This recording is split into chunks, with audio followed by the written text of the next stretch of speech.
How's it going, guys? Welcome back to Fraud on the Telly. In today's video, we're going to be going over all of your guys' Imogen and Ruidus theories. That's right, we've gathered a bunch of theories that I've gathered from the community about Ruidus and this new information we learned on last week's episode of Critical Role. Some of these theories we mentioned briefly in our episode breakdown. Don't forget to check that video out. So that's why in today's video, we're going over all of your guys' theories for Ruidus, Imogen, and all the new information we learned on last week's episode of Critical Role, answering the question, what's going on with Ruidus, and what's going on with these two apparent gods that have gone missing. As always, if you enjoyed the video or learned something new, make sure you like, comment, and subscribe.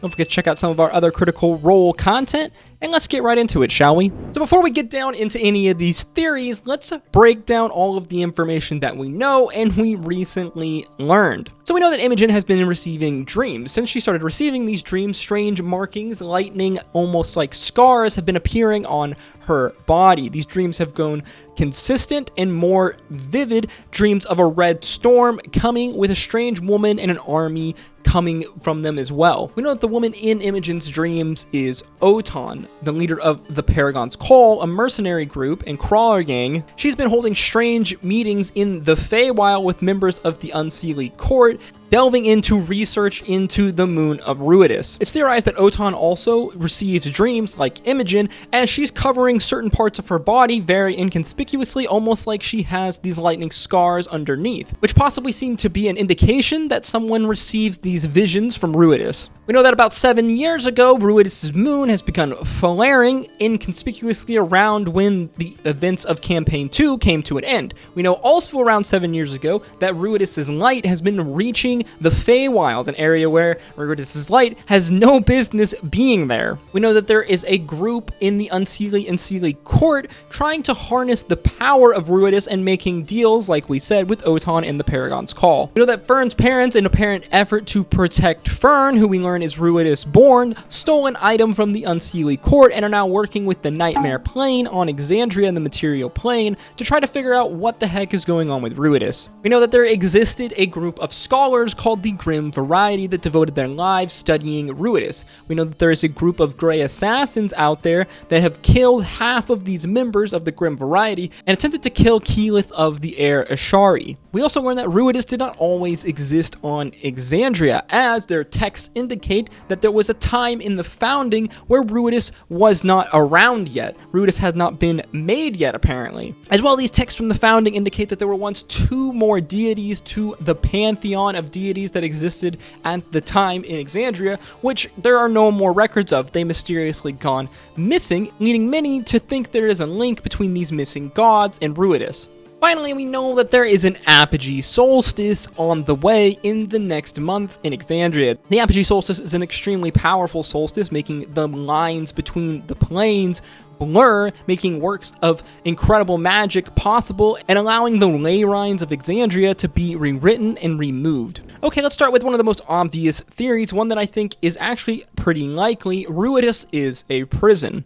So there's a lot of common variations of this theory, this idea that possibly these two gods, or one of these two gods, are imprisoned in Ruidus. One user on Reddit put forth the idea that possibly there existed these two gods that are now unknown. One god possibly killed the other god, and then as punishment, the rest of the deities took this god and put them in a prison, locking away the knowledge of how to kill gods. There are others who think that there are in fact two gods in the moon of Ruidus, not just one. Many of these people theorize that one of them could be Tharizdun, the Chained Oblivion.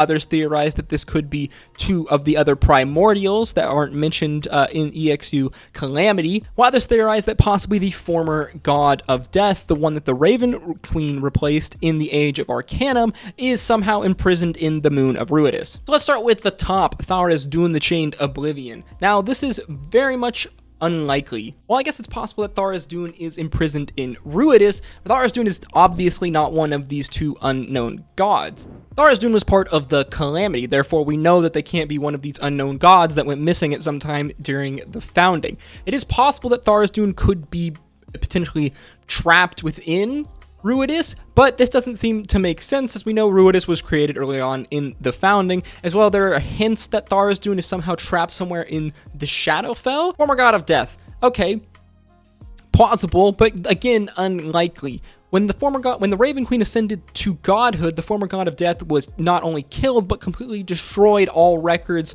gone. Therefore, it doesn't seem likely that the god would be imprisoned. It seems very much like they were absolutely destroyed as well. This happened during the Age of Arcanum, while Ruidus was apparently made early on in the founding before the Raven Queen was even a god. 2 primordials. Okay, this is also somewhat plausible, but the primordials have never been referred to as gods ever across all the history that we have of Exandria. They're very much different. They're referred to as titans, not deities, prime deities, or gods, anything like that. So again, this also seems rather unlikely. It seems more likely that this is either 2 or 1 god, like the Redditor's theory said, that has been imprisoned in, well, the moon. There's a lot of speculation on what potential god this could be, whether it's some god that they're stealing from Fearne, or possibly a god that Matt could completely make up. We know that Matt Mercer loves Final Fantasy, so a lot of people think that there's some kind of Sephiroth-esque vibe going on here, but it's really hard to know. Personally, I lean on the side of this is either a new god or a god that has not been referenced or introduced. I like the theory that one god potentially killed or harmed another one, and then that was the reason why they were sealed away. I like that theory. It makes sense in my mind. It seems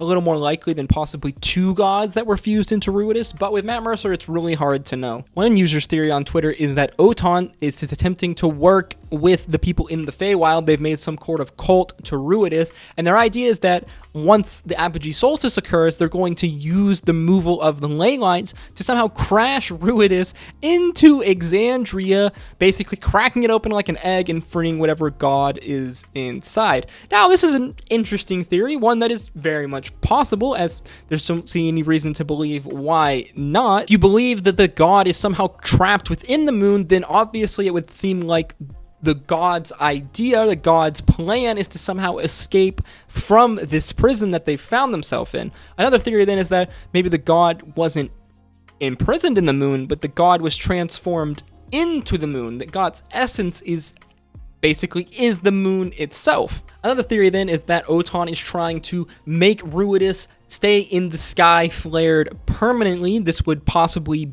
do many things, like boost the power of Ruidus-born people. There's an idea that I had, as well as other people had on Twitter, that somehow Ruidus could mind control Ruidus-born folk, hence why Imogen's dream sees Oton step out with an army, a mass number of people. Now, we know that there's a decent amount of Ruidus-born people, but it seems like an army would be an awful lot, which is possible, but seems a little unlikely to me. It seemed like it would be more likely that this would be some kind of mind control. If that was the case, I kind of like that idea a lot. As well, there's the analysis of Fearne's father's dream, who I'm also very curious to see, because we have not seen this character yet. I'm serious if my theory about dreams of Ruidus and the connection with the markings on Imogen's body and the markings that I believe are on Oton's body are also on Fearne's father's body. There's another theory going around that Imogen is in fact not Ruidus born. We know that her mother is Ruidus born, so we know that she has Ruidus born genetics or DNA, one might say,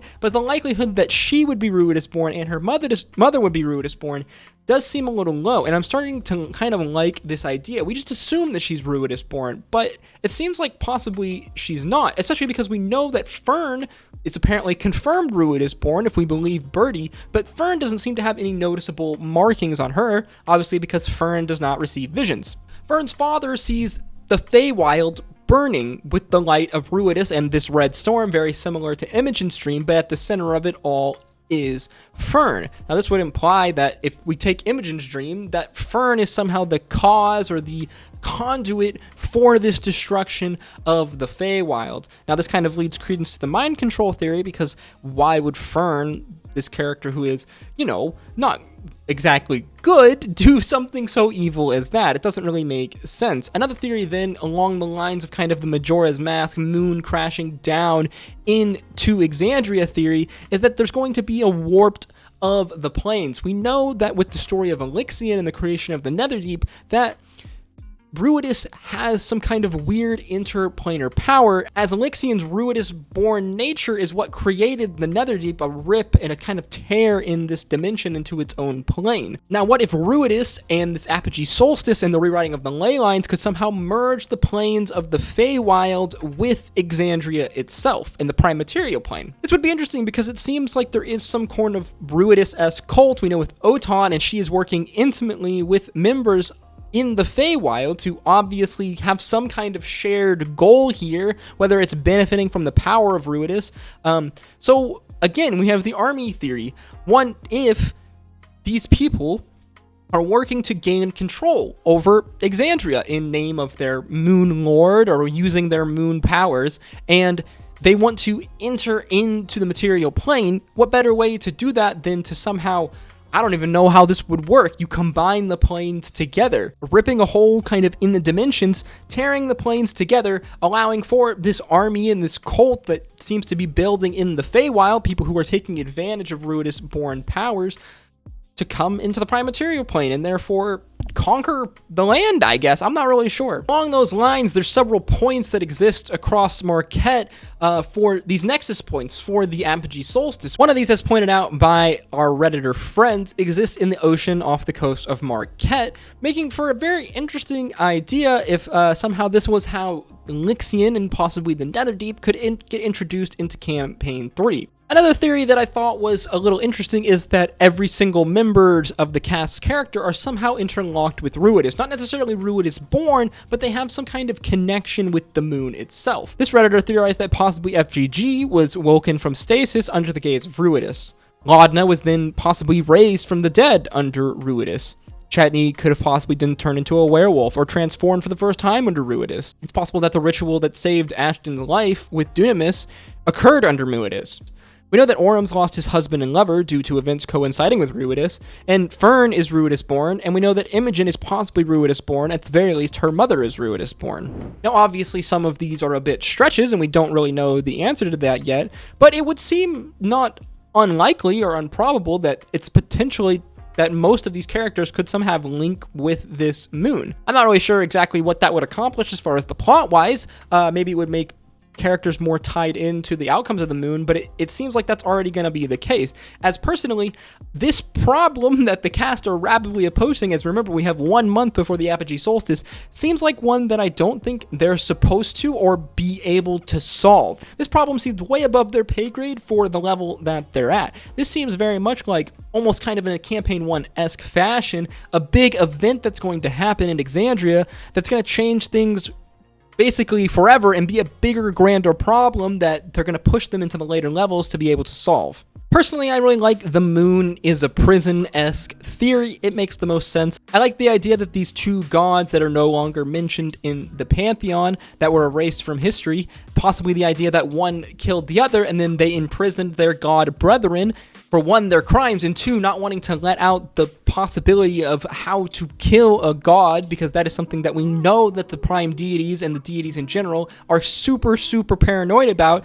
Talk to Aor if you're curious. It seems very much like this deity that is Ruidus or trapped within Ruidus is reaching out across, connected with Ruidus-born people, because we know that Ruidus-born people, or possibly people in relation to Ruidus-born people, like their direct offspring, can receive some kind of psionic-like abilities, either to see dreams of the future, have telekinesis, or things like that. I would venture to guess that when Ruidus is flaring in the sky, these powers are even more powerful, as we know that this is when Imogen's dreams flare. Therefore, it seems possible that there's this group of people, Oton included, as well as many others, who have begun harnessing the power of Ruidus, that are trying to basically either free this god or further enhance their own powers to some other really bad end that possibly they don't know about. This seems almost kind of like a Lucian Somnovum-esque scenario, but knowing Matt Mercer, there's just so many twists and turns that we can't predict, and there's just so many things we don't know yet. What we do know is it seems very, very unlikely that Matt would give us the information that one, there were these two gods that existed which seem to no longer exist anymore,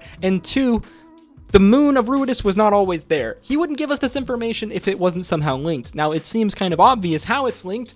So maybe that's the trap there. But what I do know is that this information seems important, because he wouldn't tell us this if it wasn't important. And yeah, that's it for a lot of the Ruidus and Imogen dream theories. Let me know your thoughts and theories in the comments down below. As always, if you enjoyed the video or learned something new, make sure you like, comment, and subscribe. I'm sorry that this video became kind of a super rant, but I love Critical Role theories, just theories in general, especially for fantasy stuff like this. I always loved Game of Thrones theories, so Critical Role is kind of the same. That was why AXU Calamity was so fun as well. There was so many theories that we could make over the short time. Love it. Big fan. As always, I hope to see you guys in the next video. Stay safe out there. Peace, love, adu.